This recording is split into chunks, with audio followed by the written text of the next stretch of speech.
Bem, então, por conta do tamanho, né, do vídeo, eu resolvi dividir em duas partes, tá? Então, nós vimos a visão verbal, né, dessa relação, nós vimos uma visão numérica, né, que no meu entendimento seria uma visão tabular, né, que você coloca os valores lá. Uma visão bem simplista, mais algébrica, né, quando você já substitui os valores de x e y, já tem essa relação, né. E agora a gente vai tentar mostrar a visão geométrica desse novo conceito de funções de várias variáveis, tá? Então, a gente vai falar um pouco do gráfico de duas variáveis, tá? Então, se f é uma função de duas variáveis com domínio D, então o gráfico de f é o conjunto de todos os pontos x, y, z em R3, tal que z é igual a f de x, y, e x, y pertence a D. Então vamos pensar o seguinte, ó. O nosso domínio é o parordenado x, y, certo? Então nós estamos aqui, digamos assim, no eixo x, y, e agora nós temos respostas no meu eixo z. Então é uma relação muito próxima com as ideias e concepções da álgebra linear, tá bom? Então, se alguém tiver alguma dúvida nisso, nessa questão de R2, R3, né, dá uma pesquisada em algumas aulas que falem disso, que falam de álgebra linear. Ou então, faça um comentário e que de repente eu falo um pouco dessa relação para vocês, tá bom? E com isso, muda, né, porque o gráfico de uma função de duas variáveis agora não é mais só uma reta, uma curva, é uma superfície, certo? Então, uma superfície com a equação z igual a f de x, y, tá? Então, nós agora estamos trabalhando com questões de superfícies e não só mais curvas e retas e, enfim, toda aquela questão que a gente trabalhava anteriormente. Agora nós vamos trabalhar com superfícies, tá, beleza? Então, agora vamos ver, vamos ver. E a gente vai agora esboçar alguns gráficos para vocês entenderem um pouco isso, tá? Nós vamos esboçar os gráficos dessas funções e nós também vamos discutir a questão do domínio imagem da função h de x, y igual a 4x ao quadrado mais y ao quadrado, tá bom?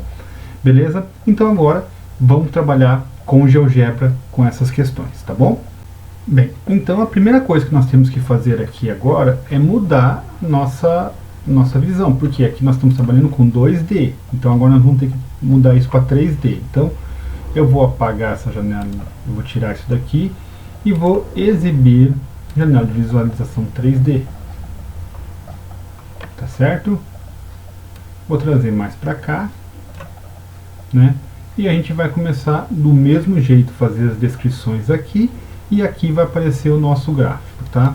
Já fizemos algumas coisas em 3D em funções vetoriais e funções paramétricas. Agora, só que agora nós vamos trabalhar com lá a gente trabalhava com as curvas, agora nós vamos falar com superfícies, tá? Bem, então a primeira ali, ó,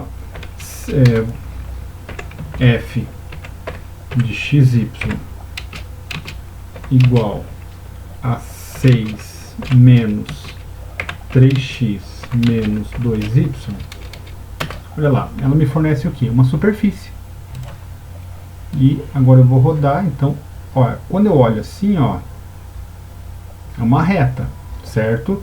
Mas quando eu mudo a minha perspectiva, ou seja, ela tem as características de uma reta, só que agora é uma superfície, tá? Então, essa é uma superfície dos eixos x e y, eu atribuí valores para x e y e obtive minhas respostas em z, tá certo? Então, por exemplo, assim, se eu pegar lá o 0 para x e para y, eu vou ter resposta 6, tá? Então, por exemplo, f de 0,0, a resposta é 6, ou seja, intercepta o meu eixo y no ponto 6, ou seja, a característica se mantém, tá? Enfim, essa é a outra questão aqui também. Agora ele vai ter intercepta o eixo y num ponto e o eixo x em outro ponto, tá certo? E a gente pode também pesquisar esses valores e tal, mas não é a nossa ideia aqui agora, tá? É só para entender que agora nós estamos trabalhando com superfícies, tá? Eu vou apagar essa daqui e vou colocar a outra função lá que nós temos também. Então, g de xy vai ser igual a raiz quadrada de 9 menos x ao quadrado menos y ao quadrado. Tá certo? Então, agora, olha só, essa é a minha superfície, tá? Bem, então, se a gente fosse pensar na questão do domínio dessa função, tá? O que aconteceria? Bem, eu sei que esse cara aqui tem que ser maior ou igual que zero, tá certo? Ou seja, se eu substituir valores, o que tem que acontecer aqui? Esses valores aqui não podem ser maiores que 9, maiores que 3, perdão, né? Então, olha lá, nós teríamos essa circunferência, tá? Então, aqui nós podemos obter, visualmente, a gente já pode definir o domínio, ou seja, menos x ao quadrado menos y ao quadrado tem que ser menor ou igual que 9. Ele fazendo as operações ali, eu vou chegar aqui, x e y, né, a operação aqui, menos x menos y, tem que ser menor que 3, tá bom? Então, esse é o gráfico da função raiz quadrada de 9 menos x ao quadrado menos y ao quadrado. Por exemplo, né? Vamos pegar lá, ó, g 4,4. Ele dá indefinido, tá? Agora, se eu pegar g também, vamos ver, menos 4 e menos 4, também dá indefinido. Ou seja, então é entre 0 e 3, tá? Vocês podem observar aqui, ó, 3 e menos 3 para x, e menos 3 e menos 3 para y. Então, por exemplo, ó, g de menos 3 também, dá indefinido também porque não existe aqui, né? Agora, se eu pegar g de menos 2, dá a resposta. Por quê? Porque são valores que estão menores aqui, tá bom?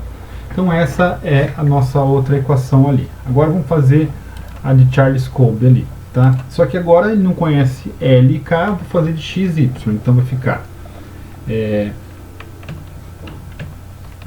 P de xy vai ser igual a 1,01 vezes x elevado a 0,75 vezes y elevado a 0,25. Tá certo? Então, aqui no caso, em vez de K, L e K, né, L é o trabalho e K é o valor investido, né, nós temos só mudei para XY, tá? Então, esse é o gráfico da função de Charles Kolbe, tá? Então, quanto mais trabalho e mais investimento, mais vai ter. Só que observem que tem uma variação aqui, ó. Tem um crescimento exponencial envolvido esse daqui também, tá bom? Então essa também. Bem, agora vamos fazer a outra função ali, tá bom? Então, vou fazer aqui a função 4x ao quadrado mais y ao quadrado, tá certo? Então, eu tenho essa cônica, né? Quando eu olho aqui de cima eu tenho uma elipse e quando eu olho lateralmente eu tenho uma parábola, tá certo? Então essa daqui, e daí nós podemos observar que são valores que essa situação seja satisfeita, né? Ou seja, esses valores têm que ser maiores que zero, ou seja, para valores maiores que zero, tá? Então, por exemplo, assim, se eu pegar valor y ao quadrado que seja maior que 4 vezes x ao quadrado, não vai existir. Bem, quando a gente olha aqui, a gente tem a impressão que são só valores positivos. Mas se eu colocar valores negativos aqui, por quê? Conforme eu coloco valores positivos, isso daqui vai isso aqui fica positivo. Então, todo e qualquer valor, tanto positivo quanto negativo, que eu atribuo para x e para y, eu vou ter resposta. Então, essa daqui são o que? São todos o meu domínio é todo o R2 e a minha imagem são todos os valores positivos aqui, ou seja, é o R3, são todos os valores de z maiores que zero, tá bom? Então vocês podem observar que qualquer valor positivo ou negativo que eu coloco, eu vou ter uma resposta, né? E valores vão estar onde? Vão estar no eixo z positivo, beleza? Bem, eu espero que você tenha gostado dessa videoaula, né? Pode perceber que ela, assim, à medida que os conceitos vão aumentando a sua dificuldade, vai ficando mais difícil também de tentar explicar por vídeo, né? Então, mas assim, qualquer dúvida, vocês façam comentários, tentem entrar em contato, né? Para poder tirar essas dúvidas, tá bom? Novamente, né, se você gostou, compartilhe os vídeos com seus colegas da universidade e de outras universidades, porque, como eu sempre digo, conhecimento é algo que deve ser compartilhado. Ainda digo mais, nesse caso, deve ser compartilhado para que outros possam olhar, fazer críticas e, de repente, fazer uma outra videoaula com um pouco melhor de qualidade com o que a gente tem aqui, certo? Porque não é fácil a gente trabalhar esses conteúdos, assim, na minha opinião, da forma somente desse jeito aqui. Eu estou sentindo muita dificuldade para elaborar os conteúdos para vocês, beleza? Mas vamos continuando, né? Um forte abraço para vocês, se cuidem, né? Durante esse período de calor, tomem bastante água, né? Bebam bastante líquido para poder se hidratar, tá bom? Um abraço para vocês, se cuidem e até a próxima videoaula.